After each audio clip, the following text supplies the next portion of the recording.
Le message du livre de l'Apocalypse peut se diviser en 7 parties, chacune représentant une période de l'histoire. 7 messages sont donnés et chaque message se divise aussi en 7 parties. 7 titres sont donnés au Seigneur Jésus-Christ. Par cela, il se fait connaître aux 7 églises. Dans chaque église ou âge se fut la connaissance de celui, dont le rôle duquel il se présente qui permet aux vainqueurs de vaincre. La première période est illustrée par l'église d'Éphèse dans l'Apocalypse 2.1.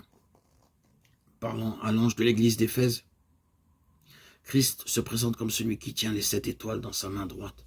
Il se présente aussi à cette église comme celui qui marche au milieu des 7 chandeliers d'or. Il adresse un sérieux reproche à l'église. Tu as perdu ton premier amour. Je ne peux pas t'utiliser. Tu as perdu ton amour pour le Seigneur. Son amour pour le Seigneur, il ne peut nous utiliser. La récompense promise à cette église est que Christ donnera à celui qui vaincra de manger l'arbre de vie. Apocalypse 2.7.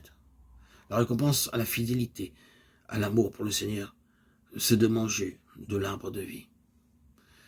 Écrit à l'ange de l'église d'Éphèse, voici ce que dit celui qui tient les 7 étoiles dans sa main droite, celui qui marche au milieu des 7 chandeliers d'or, Apocalypse 2.1.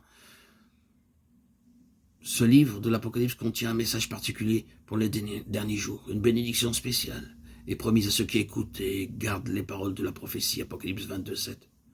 Celui qui vaincra héritera ces choses, Apocalypse 21.7. Ce livre nous enseigne comment vaincre. Le Seigneur Jésus est vu au milieu des églises. Matthieu 16.18. Grâce soit rendue à Dieu, qui nous fait toujours triompher en Christ, et qui répand par nous en tout lieu l'odeur de sa connaissance. Nous sommes en effet pour Dieu le parfum de Christ. 2 Corinthiens 2.14-15. Nous voyons aussi la seconde période de l'Église.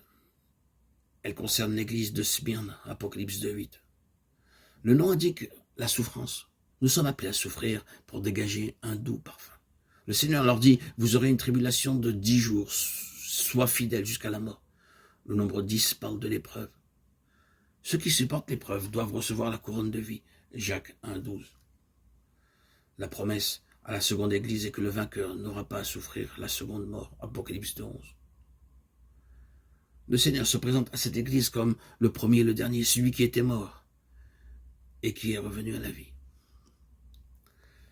La troisième période est celle de l'église de Pergame, Apocalypse 2.12. Christ se présente comme celui qui a l'épée aiguë à 2 tranchants. L'église comptait aussi parmi ses membres de ceux qui retenaient la doctrine des Nicolaïtes, Apocalypse 2.15. C'est la doctrine de l'autorité de l'homme attiré dans l'église de Dieu. La récompense promise est ici, la manne cachée, la nourriture spirituelle dont nous avons besoin pour la vie nouvelle. Un caillou blanc est aussi promis aux vainqueurs. Avec l'aide de la pierre blanche, nous pourrons aussi découvrir la volonté de Dieu.